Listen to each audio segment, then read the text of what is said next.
Mr. Co-President Nigel Farage, Freedom and Democracy. Honour, we have all the presidents of the European Union ahead of us telling us that everything's okay. Heads in the sand, carry on chaps, all is fine. Well, sorry, it won't wash.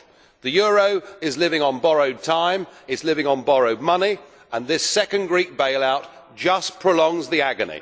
It doesn't matter how much money you throw at it, how many bonds the Chinese buy, whatever deal President Sarkozy does with the French banks to change repayment dates.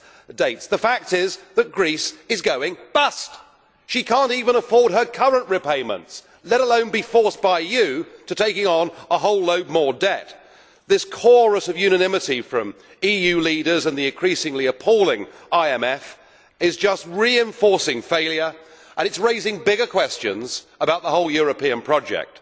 There's been a growing loss of faith in you guys, in these institutions, because of your political dishonesty. The way that you forced through the Lisbon Treaty, your appointment as the President of Europe, all of it done without referring to people at all. But now there's a bigger question. The peoples of Europe don't just think you're dishonest, they now think that you're incompetent. It's bad enough to have your democracy taken from you, but to have your lives now run by people who are taking us towards the economic rocks is far, far worse. You run around like headless chickens, lurching from one bailout to the next, never inspiring confidence, never giving any leadership. Every single prediction you make at these meetings is proved to be wrong. You are now looked at as the Brussels bunglers.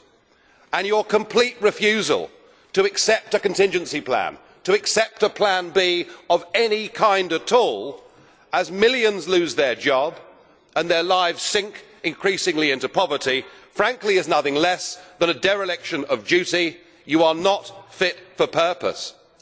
And this chamber may be empty today because MEPs, frankly, don't really care. But as we speak, there are hundreds of thousands gathering in Athens and other big Greek cities. If they reject your bullying demands, if they say no to this package and there is a default, well, it'll be painful for the banks, it'll be painful for the ECB, but better surely to face up to our responsibilities now. I wonder, do you have a plan in place for that?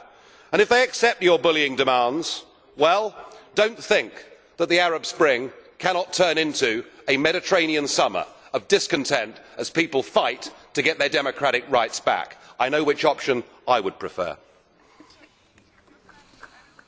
Thank you.